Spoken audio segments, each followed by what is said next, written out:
Blood pooled around Cale Sterling as Officer Damon Graves stood over him. With the weapon still smoking, Commander Elias Sterling received the call about his son 3 miles away.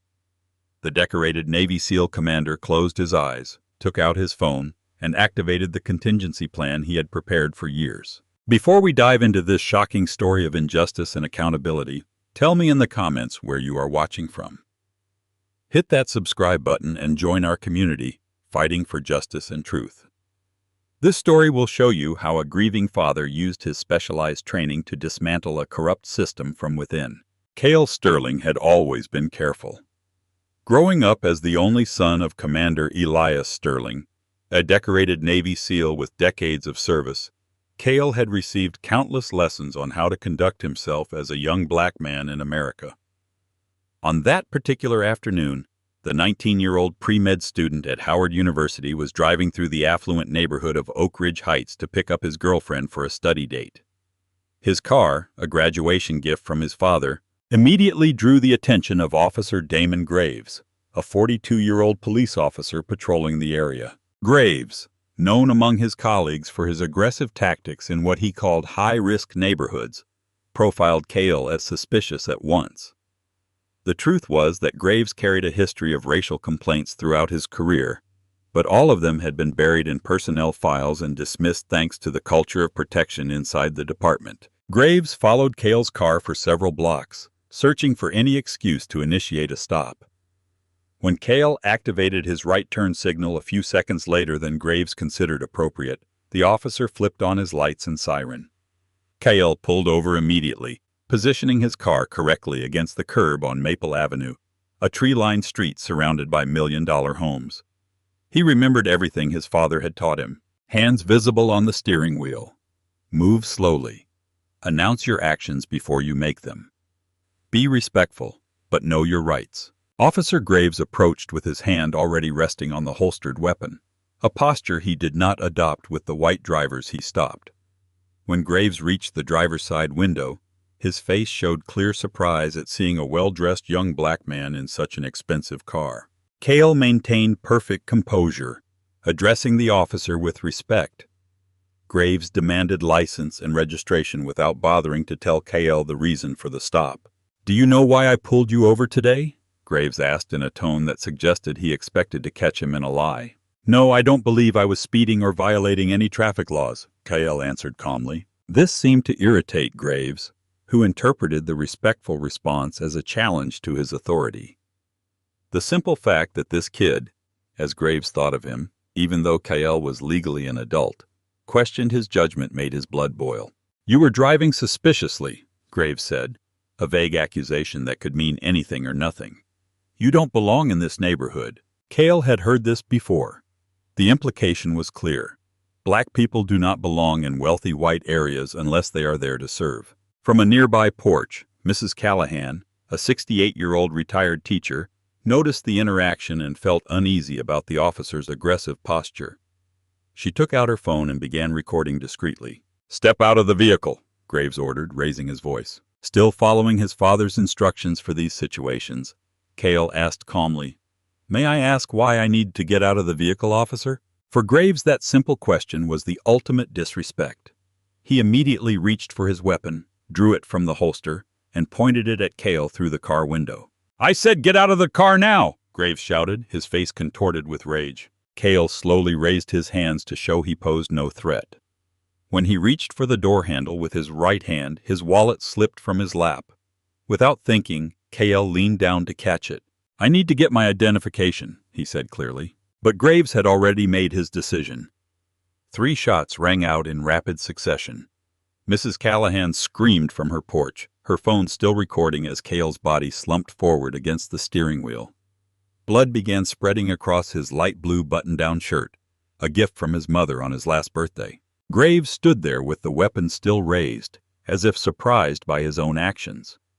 Then his training kicked in, and he called for backup in a strangely calm voice, reporting that shots had been fired and a suspect was down. After having reached for something, Graves made no attempt to check Cale's condition or provide any medical aid. He simply stood beside the car with the weapon still drawn, waiting for reinforcements to arrive. Mrs. Callahan continued recording with trembling hands but firm determination. She captured Graves's casual posture, his lack of urgency, and finally the arrival of the paramedics who declared Cale dead at the scene. Only after the paramedics began their work did Graves holster his weapon and begin searching the car and Cale's belongings. That was when he found the military dependent identification card next to Cale's Howard University student ID. The officer's face changed as he realized this was not simply any black kid from the city. The surname Sterling meant nothing to him at that moment, but the military connection sent a chill through him. Military families had resources, contacts, and were not so easily intimidated by police authority. Mrs. Callahan had stopped recording and was already uploading the video to social media. Within an hour, the unedited images of a police officer shooting a clearly non-threatening young black man would begin spreading across the internet, another addition to a tragic collection of similar videos. But this one would have very different consequences for most because of who Cale Sterling's father was and the network he had built during 3 decades of military service. Commander Elias Sterling was reviewing mission reports at Naval Special Warfare Command when his secure phone rang. He recognized the local area code but not the number itself. Something deep in his warrior's intuition told him to brace himself before answering. "Commander Sterling," a female voice said. "This is Detective Rowan Hale of the Metropolitan Police Department. There has been an incident involving your son Cale." The words that followed seemed to come from very far away, as if traveling through water to reach his ears.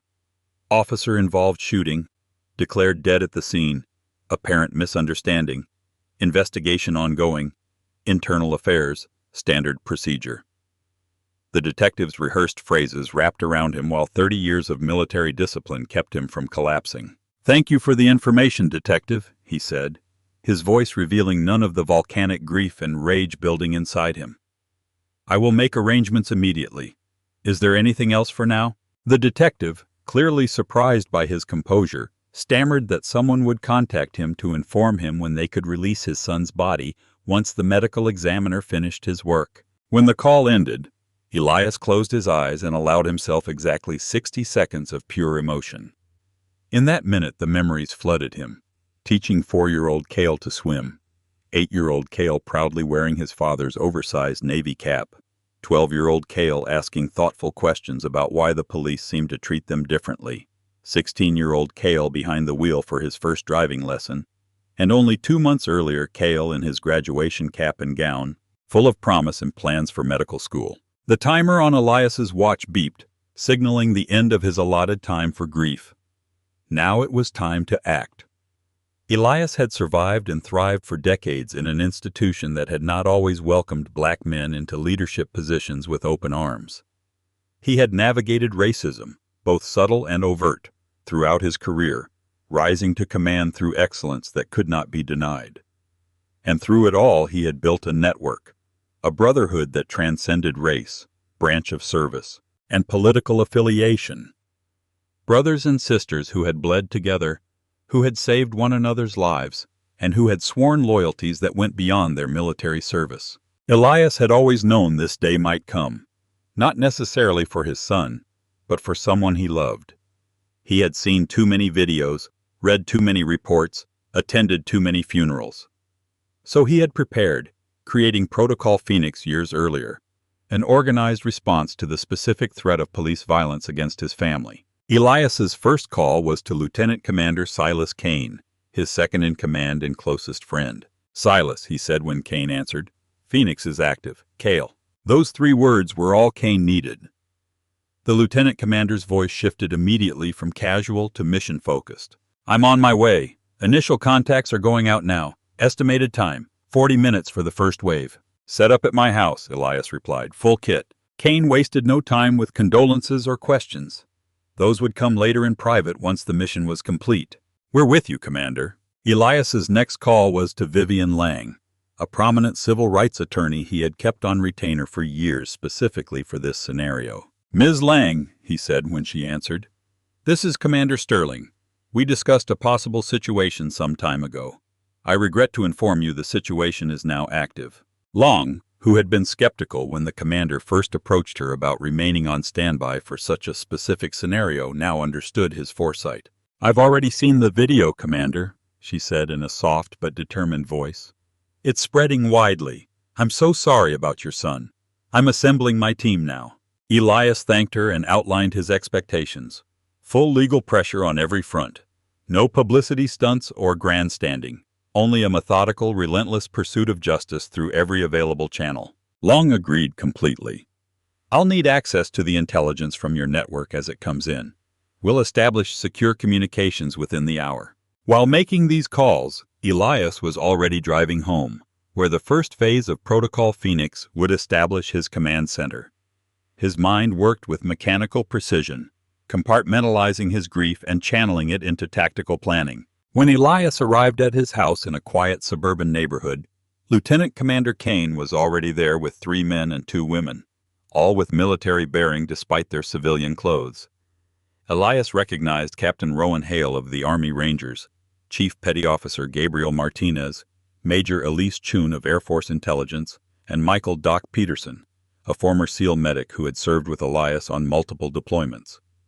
The 6th person was Technical Sergeant Alicia Rodriguez, a communications specialist who had already begun setting up encrypted systems in Elias's office. None of them offered condolences yet. Everyone understood that the mission came first, and that the most meaningful condolence would be the successful execution of the commander's plan. Elias led them into the dining room, where a large table had been cleared for operational planning. "I want to thank all of you for responding so quickly," he began, his voice steady.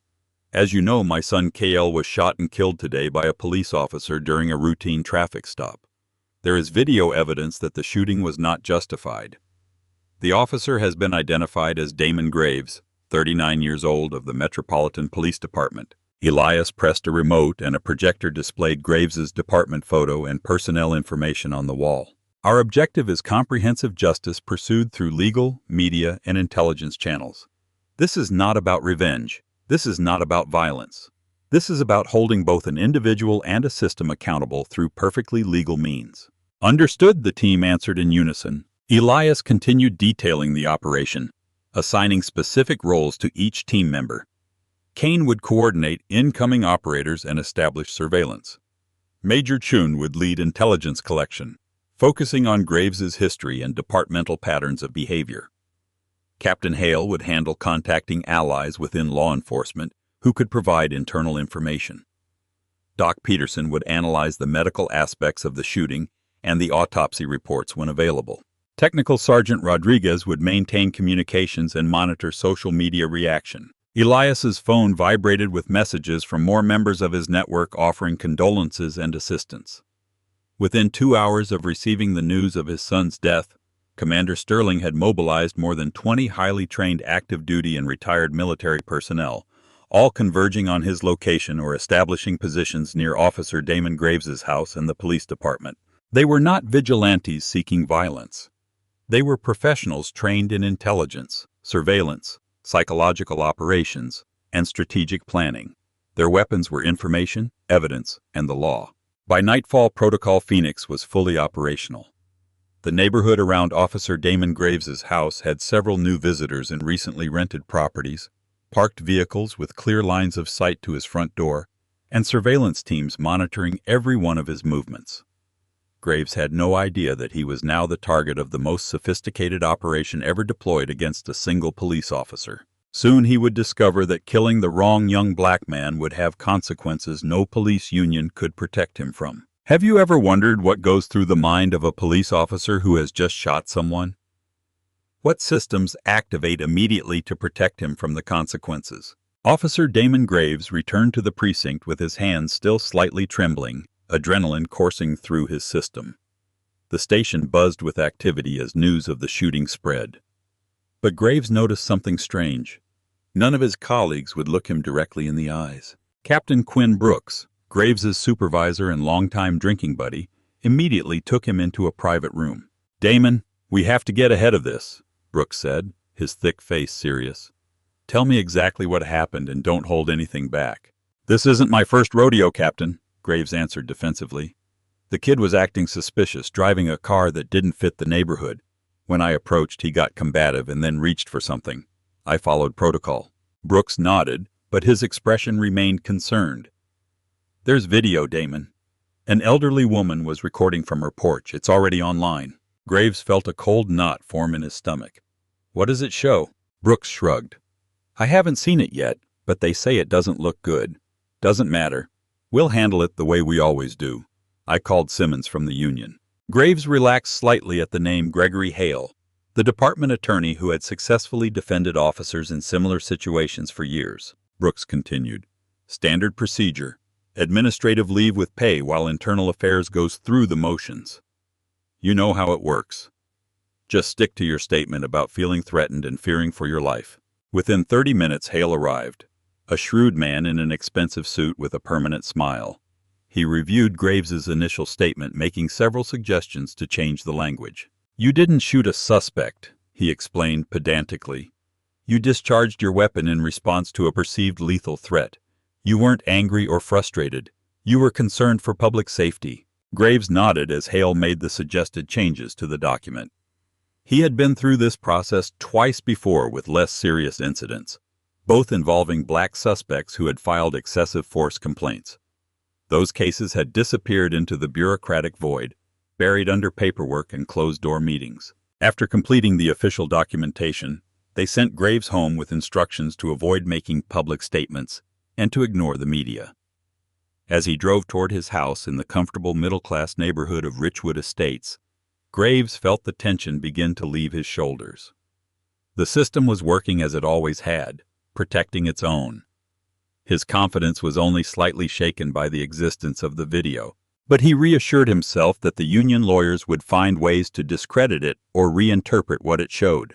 When Graves parked in his driveway, his wife Lila was waiting at the door, her face tight with worry. Her dyed blonde hair was pulled into a messy ponytail, and she still wore the dental hygienist uniform from her job. Is it true? She demanded as soon as he entered. Facebook says you shot a college kid. Graves sighed, setting his keys on the table. They're handling it, Lila. It was just a bad situation that got out of control. The guy was acting suspicious, driving through Oak Ridge Heights in a car that costs more than we make in a year. When I tried to question him, he got confrontational. Lila's expression showed she was not entirely convinced. They say he was just reaching for his identification, Damon, that he wasn't armed. The video looks bad. Graves's temper flared suddenly. Since when do you believe that internet garbage instead of your own husband? Do you know how these people are when you stop them? Always with an attitude, always thinking they're above the law. His voice had risen almost to a shout, and their 15-year-old daughter Sienna appeared in the hallway, her face full of confusion and fear. Dad, what's going on? What video is Mom talking about? Graves forced his voice softer. Nothing to worry about, sweetheart. Just some problems at work that people are exaggerating. Go finish your homework. After Sienna reluctantly returned to her room, Graves poured himself a generous glass of whiskey and dropped onto the living room sofa. Lila sat across from him with her arms crossed. This isn't going to just go away, is it? She asked quietly. Graves took a long swallow before answering. It always goes away. The department knows how to handle these situations. In a few days, the news cycle will move on to something else. As the night progressed, Graves's phone kept vibrating with text messages from other officers. Most expressed generic support, but some shared links to the video that was now going viral. When Graves finally gathered the courage to watch it, his stomach dropped. The footage clearly showed him approaching the vehicle aggressively, the young man's hands visible at all times, and the shooting occurring just as the victim leaned toward his fallen wallet, announcing his intention to retrieve his identification. Worse still, the video captured Graves standing over the dying young man without making the slightest attempt to render aid. A's comments piled up beneath the video demanding his arrest and prosecution. Graves turned off his phone. That night, while Lila slept restlessly beside him, Graves stared at the ceiling, remembering the words of his father when he was a boy. These people need to know their place.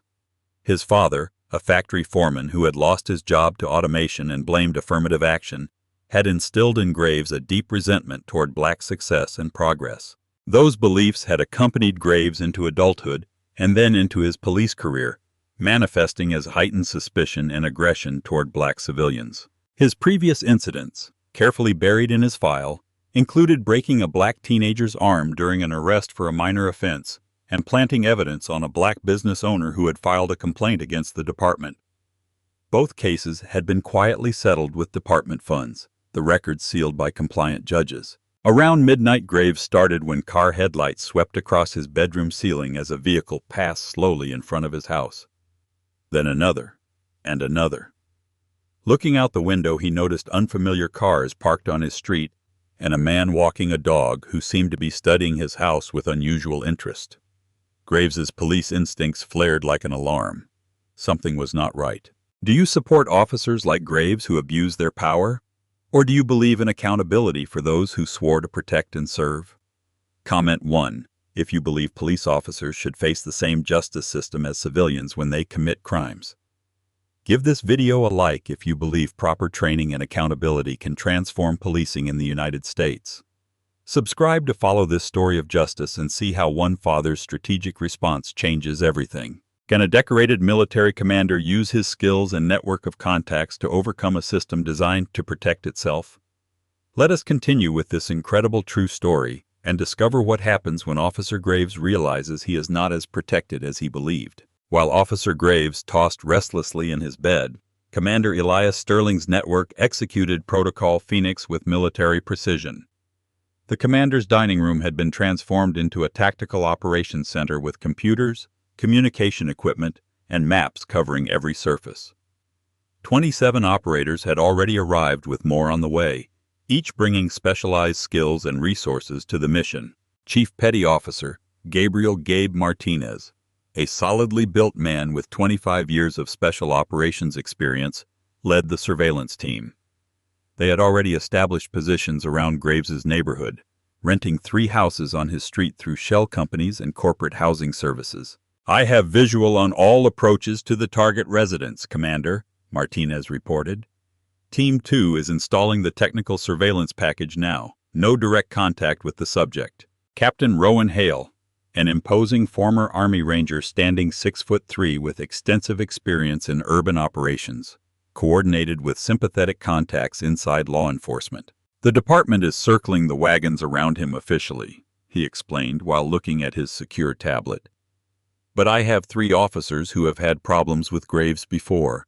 They're willing to provide information discreetly. One claims Graves has a history of racial incidents that have been buried. Major Elise Chun, a petite woman whose intelligence expertise had saved countless lives in overseas operations, had already hacked the police department's personnel database. Graves has 8 excessive force complaints in his file, all involving black or Hispanic civilians, she reported as her fingers flew across the keyboard. All dismissed or resolved without admission of guilt. There's a pattern here we can exploit. Michael "Doc" Peterson, who had served as a medic alongside Elias on multiple deployments, analyzed the limited medical information available about Kyl's death from the video and preliminary reports. It appears the first shot was fatal, he said gravely. It struck the aorta. The additional shots show intent. Elias nodded, absorbing the information with the detached analysis of a commander on mission, though everyone present understood the superhuman effort that required of a father who had just lost his son. Technical Sergeant Alicia Rodriguez monitored social media and news outlets, tracking the spread of the shooting video. It's gone national, Commander, she reported. Over 2 million views so far. Mainstream media are preparing it for the morning newscasts. The video is unambiguous. Public opinion is overwhelmingly against the officer. In a separate room, civil rights attorney Vivian Lang worked with her team preparing legal documents and strategy. I've already filed emergency motions for preservation of evidence, she told Elias during a briefing. We're preparing both criminal and civil approaches. The wrongful death lawsuit names Graves, the department, the city, and the police union as defendants. Elias approved her approach, emphasizing that every action had to be legally impeccable. We win this through legitimate means or we don't win it at all. Lieutenant Commander Kane managed incoming personnel and resources, assigning roles according to each person's expertise. A psychological operations team, led by former Army Specialist Marcus Rivera, developed strategies to increase pressure on Graves without direct contact. We'll make him feel watched at all times, Rivera explained. Uncertainty and isolation are our weapons. Basic sleep deprivation techniques. Random calls to his landline during the night. Cars passing at irregular hours. Unfamiliar faces appearing and disappearing in his neighborhood. Nothing illegal, nothing threatening, just enough to keep him off balance. Kane nodded with approval. We have people renting Airbnbs on his street, joining the neighborhood Facebook group, walking dogs past his house. He'll feel the pressure without understanding where it's coming from. In the early morning hours, Elias stepped outside for a moment of solitude. The night air was cool against his face as he looked up at the stars. The same stars his son would never see again. Lieutenant Commander Kane joined him in silence, standing at his side. In 20 years serving with you, I've never seen an operation so precise and so rapid, Kane said quietly. Cale would be proud. Elias's jaw tightened at the sound of his son's name. When I taught him to drive, I gave him the talk every black father gives his son, he said in a low, controlled voice. Hands visible. No sudden movements. Yes, sir. No, sir. Do everything they tell you. I told him it might feel humiliating, but it would keep him alive. I was wrong. That advice didn't save him. He did everything right, and that officer still shot him 3 times. Kane placed a hand on his commander's shoulder, a rare breach of military formality that spoke of their years of friendship. Then we changed the system, he said simply. That's what Phoenix is really about. By dawn, the operation had expanded significantly. Surveillance teams monitored the police department, the district attorney's office, and City Hall. Intelligence teams gathered information on key figures in the legal system. Media specialists prepared strategic information releases. Technical experts established secure communications and collected electronic evidence. Financial analysts tracked the protection the system had always provided him. No sense of security remained. Do you believe the legal system treats police officers differently from ordinary citizens? Comment 1 if you believe officers should face the same consequences as civilians when they break the law. Give this video a like if you believe Commander Sterling's strategic approach is more effective than public protests alone. Subscribe to see how this father's calculated response continues dismantling the system that protects his son's killer. While Graves faces abandonment by the same institutions that once protected him, what desperate measures might he take? And how will Commander Sterling's elite team respond when extremist groups enter the scene? Damon Graves woke with a start on the 4th day to the sound of something striking his driveway. Heart racing, he cautiously approached the front window and peered through a small gap in the blinds. The word killer was painted in huge red letters across his concrete driveway, still wet and gleaming in the morning sun. The vandalism sent Graves into a fury. He grabbed his phone to call the police, then stopped, laughing bitterly at the irony. He was the police, or had been until recently. Now he was no longer sure who he was or what was left of him. Across the city, Commander Sterling received a report from his team when Captain Hale reported the driveway incident. Someone vandalized Graves's property last night. It wasn't us, Hale said. Sterling frowned. I want this clear for everyone. We operate within the law. No vigilante acts, no property damage, no threats. Our strength is precision and legitimacy.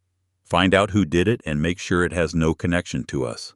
Graves, ignoring Sterling's disapproval of the vandalism, interpreted the act as an escalation by the protesters. He dragged furniture against the front and back doors, creating improvised barricades. He gathered all his weapons, loaded them, and placed them strategically throughout the house. The rational part of his mind knew he was overreacting, but fear and isolation had begun to erode his judgment. When his phone rang with an unknown number, Graves answered cautiously. Officer Graves, Claire Dawson from the district attorney's office. You have been subpoenaed to appear before the grand jury tomorrow morning at 9. If you fail to appear, a warrant will be issued for your arrest. Graves's mouth went dry. Grand jury? The investigation has barely started. The woman's voice remained professional and distant. The subpoena will be delivered to your residence within the hour. Please confirm you have been notified. After doing so, Graves immediately called the police union attorney. Gregory, you told me this would take weeks, he shouted when Hale answered. The attorney sighed audibly. Things have accelerated beyond the normal timelines. The evidence is problematic, especially with Captain Brooks cooperating fully with investigators. Graves felt as if he had been punched in the stomach. Quinn is cooperating? What does that mean? There was an uncomfortable pause before Hale answered. He has provided documentation of your previous incidents and his alleged attempts to address your conduct. He is positioning himself as a whistleblower who was ignored by the department. The betrayal left Graves speechless. After a moment, Hale continued in a lower voice. Listen, the prosecutor is moving fast because he has overwhelming evidence. The video is damning by itself, but with your history and Brooks's testimony, I have to advise you that accepting a plea deal might be your best option. Graves ended the call without answering, his mind spinning. The system that had always protected him was not only abandoning him, but now actively working against him. Captain Brooks, his friend and mentor for 15 years, had thrown him to the wolves to save himself. While Graves struggled to process this betrayal, the doorbell rang. Through the peephole he saw a messenger with an envelope, presumably the grand jury subpoena. Graves opened the door just enough to snatch the envelope before slamming it shut and resecuring the locks. The document confirmed his obligation to appear the following morning. Panic rose in his chest as he realized he had no strategy, no support system, and apparently no options. Desperate, he called Brooks directly, hoping their years of friendship still meant something. "Quinn, it's me," he said when Brooks answered. "I heard you're talking to Internal Affairs." Brooks's voice was defensive and cold. "I'm doing what I have to do, Damon. You crossed a line this time. I can't cover for you anymore." Graves's desperation transformed into fury. "Cover for me? You encouraged every action I took. You laughed when I put that dealer in the hospital. You helped me write my reports to avoid reviews. Don't pretend you're a reformer now." Brooks's voice hardened. "I advise you to be careful what you say, especially on the phone. These calls could be monitored." Then, in a tone that suggested he was speaking for additional ears, he added, "I always tried to guide officers toward proper procedures and documented my concerns about your conduct." Graves understood with growing horror that Brooks was creating a record on that very call, establishing his narrative at Graves's expense. Enraged, Graves unleashed a string of threats and accusations, incriminating himself further with every word. Brooks remained silent, letting him vent, essentially collecting more evidence. Only when Graves was exhausted did Brooks speak again. "This conversation is over. I suggest you comply with the subpoena and seek proper legal counsel." The line went dead, leaving Graves gasping. Surrounded by his barricaded doors and loaded weapons, his phone vibrated with a news alert. Grand jury convened in case of police officer who killed Navy SEAL's son.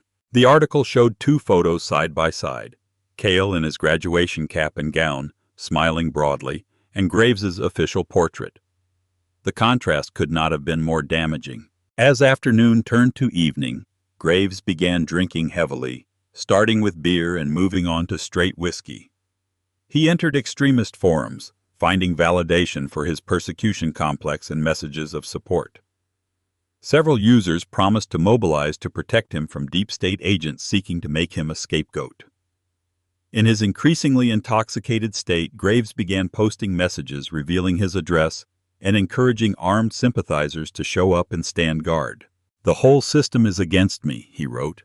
"They're protecting one of their own instead of a police officer who is doing his job. It's time to show them we won't be sacrificed for political correctness." What Graves did not know was that every word he wrote was being monitored by Major Choon's intelligence team, who immediately alerted Commander Sterling to the potential escalation.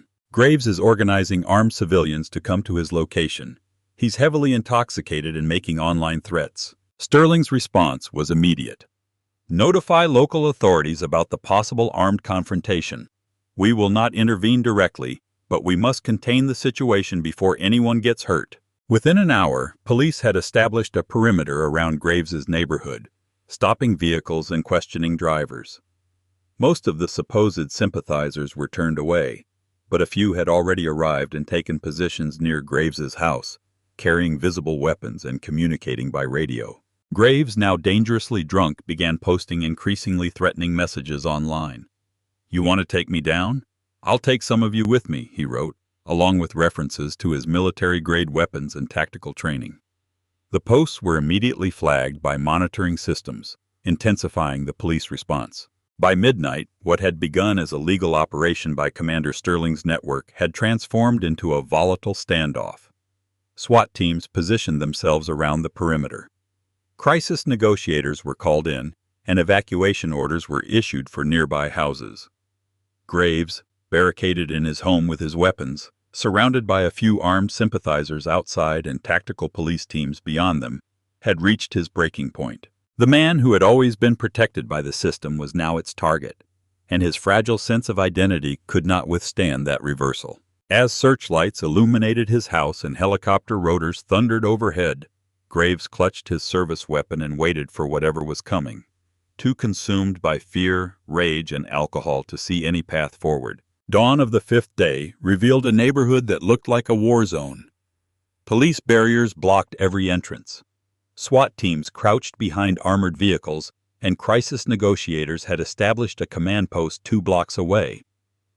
News helicopters circled the area, broadcasting images of the standoff to a national audience. Inside the house, Graves had finally passed out from exhaustion and alcohol around 4 in the morning, only to be shaken awake at 6 by the sound of a police loudspeaker. Richard Wilson. Correction, Damon Graves. This is Captain Gerald Mercer of the Metropolitan Police Special Response Team. The grand jury has issued an indictment for first-degree murder. We have a warrant for your arrest. Please exit the house unarmed with your hands visible. Graves dragged himself to the window, his head pounding from the previous night's binge. Through a gap in the blinds he could see the massive police deployment. 2 of his armed sympathizers were still positioned behind vehicles across the street, but most had fled when the police arrived in force. Panic and rage competed for control in Graves's mind as he tried to process his situation. He had gone from respected officer to hunted criminal in barely 5 days. The system that had always protected him had not only abandoned him, but had turned its full power against him. He checked his phone and saw dozens of missed calls, including several from an unknown number that had called repeatedly during the night. While the loudspeaker continued issuing instructions to surrender, the phone rang again with that same unknown number. This time he answered. "Mr. Graves," a calm, authoritative voice said. "This is Commander Elias Sterling." Graves nearly dropped the phone in shock. "Why the hell would I talk to you?" he growled, the alcohol still clouding his judgment. "You're the reason I'm in this situation." Sterling's voice remained measured. "I am the father of the young man you killed, and right now I may be your best chance of surviving this day." Graves let out a bitter laugh.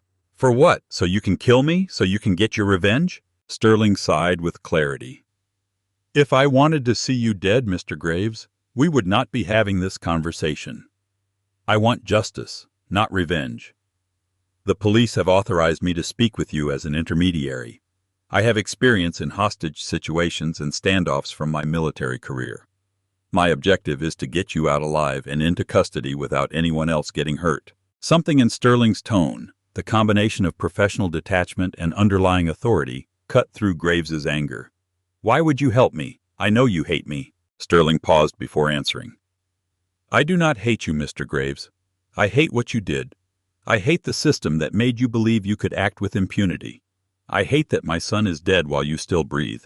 But adding your death to his will not bring Cale back, nor will it change the system that created you." The rawness of those words left Graves momentarily speechless. Sterling continued. "The situation is deteriorating. Your sympathizers outside have been in contact with more armed individuals trying to reach your location. If they clash with the police, this becomes a shootout with you in the middle." Graves moved to another window and saw that the police perimeter had indeed tightened. "We don't have much time," Sterling added. "I need you to understand your options clearly." Graves's resistance began to falter as he absorbed the reality. "What options? The charge is first-degree murder. I'm looking at life without parole or the death penalty. This is all to make an example of me." Sterling's voice remained firm. "You're partly right. This case is bigger than you, but coming out shooting or forcing the police to storm the house only guarantees one outcome, your death. And your death serves no one's interests, not even your family's." The mention of his family triggered something in Graves. "Have you talked to my wife, my daughter?" "I spoke briefly with your wife, yes," Sterling confirmed. She and your daughter are safe at her sister's house. They're watching this on television, terrified you're going to die today. Is that what you want? For Sienna's last memory of her father to be this? Graves collapsed onto the sofa, the weight of the last 5 days crushing him. Through the fog of alcohol and desperate fear, a moment of clarity emerged. He had ruined his life, ended another, and now he was about to destroy his daughter's future as well. What happens if I surrender? Sterling detailed this process. Graves would exit unarmed, be taken into custody, and face the legal process. Sterling promised to guarantee his physical safety during the arrest and detention, preventing any retaliation from angry officers or inmates. While they talked, Graves's phone vibrated with messages from his few remaining sympathizers outside, encouraging him to resist and warning of an alleged government conspiracy. Sterling sensed the hesitation. Those men out there don't care about you, Graves. They care about their cause, their narrative. They're willing to let you die for it. Are you willing to die for them? The standoff had reached a critical point when a new complication arose. One of Graves's sympathizers, impatient and agitated, fired a warning shot into the air. The police responded immediately, returning fire and forcing the armed civilians to take cover. The sudden eruption of gunfire made Graves throw himself to the floor, still clutching the phone. Sterling's voice remained remarkably calm through the speaker. Graves, listen to me. This is spinning out of control. I need you to stay away from the windows and make a decision now. Sterling's trained crisis management skills were fully deployed, his voice projecting authority and reassurance despite the chaos. While Graves huddled on the floor, torn between his limited options, Sterling played his final card. I have your wife and daughter on another line. With your permission, I can connect them. Graves hesitated a moment and then agreed. The line clicked and Lila's voice appeared, broken by emotion. Damon, please stop this, please. Then Sienna's small, frightened voice. Dad, I'm scared. Please don't let them hurt you. Come back to us someday. Her innocent, pleading words cut through the layers of rage, fear, and self-justification Graves had built around himself. The reality of what he was about to lose beyond his freedom finally reached him. His daughter still loved him, still wanted him in her life despite everything. All right, Graves said at last in a barely audible voice. Tell them I'm coming out. Sterling coordinated efficiently with the police tactical command, ensuring Graves was treated according to protocol without unnecessary force. Following Sterling's instructions, Graves unloaded all his weapons and placed them in the bathtub.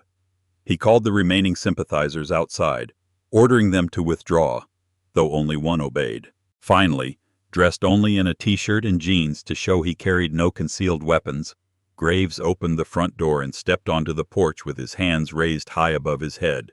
From the command post 2 blocks away, Commander Elias Sterling watched through binoculars as the man who had killed his son was handcuffed and placed into a police transport vehicle. His face showed neither satisfaction nor any sense of victory, only the grim determination of a mission completed. Lieutenant Commander Kane stood beside him, watching his friend carefully. You just saved the life of the man who took your son's life, he said quietly. Sterling lowered the binoculars, his expression impenetrable. Justice is not death for death. It is accountability and change. Graves alive and on trial does more for that cause than Graves dead as a martyr. As the police transport drove away, Sterling turned to his team. This phase is complete.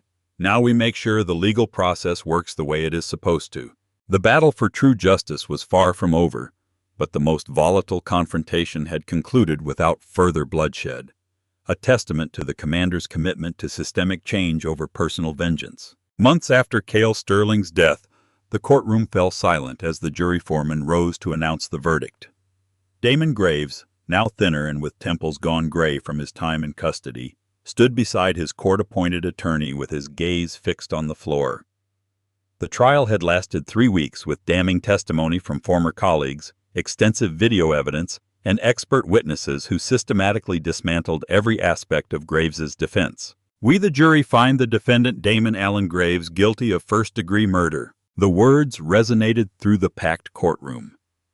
On the prosecution side, Commander Elias Sterling remained completely still, military bearing evident even in civilian clothes. Beside him, Vivian Lang placed a supportive hand on his arm, an almost imperceptible gesture. A week later at the sentencing hearing, Judge Michael Patel addressed Graves directly. "Mr. Graves, you swore to protect and serve your community. Instead, you allowed racial bias to corrupt that sacred duty, resulting in the death of a promising young man who had done nothing wrong. This court sentences you to life imprisonment without the possibility of parole." Before he was led away, Commander Sterling approached the podium to deliver his victim impact statement. He stood tall in his dress uniform, medals reflecting the courtroom lights, his voice firm and clear. "My son Cale was 19 years old when Officer Graves ended his life. He was studying to become a doctor, determined to help others. He followed every instruction given to him during that traffic stop, just as I had taught him. His obedience did not save him." The commander paused, looking directly at Graves for the first time. "I want to speak not only of what our family lost, but of what this case represents. Every time an officer abuses authority without consequences, the relationship between police and the communities they serve is damaged. Every time the system protects those who violate their oath, it betrays the many good officers who honor that oath day after day. My son's death must lead to meaningful change." After the criminal process concluded, Lang pursued the civil lawsuit against the police department and the city. The historic $25 million settlement established the Cale Sterling Foundation for Police Accountability and Reform. Commander Sterling retired from active service to lead the foundation full-time, channeling his grief and military discipline into systemic change. The foundation focused on three main areas: advocating for independent oversight of police departments, providing legal resources to victims of police misconduct, and developing new training protocols to address implicit bias and de-escalation techniques. Captain Quinn Brooks and 3 other supervisors faced criminal charges for their roles in covering up Graves's previous conduct. The department was placed under mandatory reforms with federal oversight that included complete retraining of all officers, implementation of body cameras, and the creation of a civilian review board with real authority. Many members of Commander Sterling's team transitioned from Protocol Phoenix into permanent roles within the Foundation. Lieutenant Commander Kane became its executive director. Major Chun headed the Data Analysis Division tracking police misconduct nationwide. Captain Hale developed training programs inspired by military structures of accountability. Perhaps most surprising was what occurred 6 months after Graves began serving his sentence. Commander Sterling requested a private meeting with Lila Graves and her daughter Sienna. The encounter took place in a small conference room at the Foundation offices, tension evident in Lila's protective arm around her daughter's shoulders. "I wanted to meet with you," Sterling explained gently, "because you are also victims of this tragedy, though in a very different way. My foundation is establishing a scholarship program for children affected by police misconduct, including the families of officers convicted of crimes. Sienna would be eligible for this support for her education." Lila's distrust was evident. "Why would you help us after what Damon did to your son?" Sterling's expression remained serene, though the pain was visible in his eyes. "Because continuing the cycle of punishment that includes innocent family members solves nothing. Sienna did not choose her father's actions. Her education and her future should not be sacrificed for them." This unexpected compassion, coming from the man who had meticulously dismantled her husband's life and career, brought tears to Lila's eyes. As the Foundation's work expanded nationally, the video of Cale's killing, initially a source of public outrage, was repurposed as an educational tool in police academies across the country. It became part of a comprehensive training module on bias, proper traffic stop procedures, and the consequences of decisions made in fractions of a second. On the first anniversary of Cale's death, Commander Sterling visited his son's grave alone. He placed fresh flowers beside the headstone along with the framed letter of Cale's acceptance to medical school. Standing in the quiet cemetery, Sterling allowed himself a rare moment of public emotion. "We did it, son," he said softly. "The system didn't win this time." But he found no satisfaction in the victory, no sense of closure in the justice achieved. The emptiness left by his son's absence remained a wound that neither accomplishments nor recognition could ever heal. As Sterling prepared to leave the cemetery, his phone rang with news that would add an unexpected final chapter to the story. A young man named Tyler, one of Sienna Graves's classmates, had come forward with information about Cale. It turned out Cale had been volunteering in an after-school tutoring program where Tyler and several other students, including friends of Sienna Graves, received help with science and math. Cale had never mentioned that connection to his father, perhaps unaware that the teenagers he was helping included friends of his killer's daughter. The revelation led Sterling back to his office that same night, where he sat alone reviewing photographs of Cale working with the students, including several that showed Sienna's friends. The cruel irony was almost too painful to bear. The man who had killed Cale had destroyed a life that, through degrees of separation, was helping his own daughter's social circle. Yet within this bitter truth, Sterling found renewed purpose. The foundation expanded its youth programs, creating mentorship opportunities specifically aimed at teenagers in communities with histories of tension between residents and police. The program was named simply the Cale Mentorship and Resources Creating Understanding and Service. Did Damon Graves deserve the life sentence he received? Or is there a better way to achieve justice? Comment below with your thoughts on the appropriate consequences for police misconduct. Give this video a like if you believe Commander Sterling's strategic and methodical approach to fighting systemic injustice offers valuable lessons for real reform. Subscribe to our channel for more powerful true stories that explore complex issues in our society. Share this video with someone who needs to understand how accountability can be achieved through intelligence and determination rather than violence. Thank you for joining us on this painful but important journey through a father's pursuit of justice. May we all find the courage to confront injustice wherever we encounter it. This powerful narrative reveals how institutional protection can shield those who abuse power until they confront an equal or greater force. Commander Sterling's strategic response demonstrates that fighting systemic injustice requires more than emotional reactions. It demands methodical, coordinated action through legal channels. The story illustrates how racism in policing persists not because of a few bad apples, but because of systems designed to protect officers, regardless of their misconduct. Sterling's approach shows that accountability can be achieved without sacrificing principles or resorting to vengeance.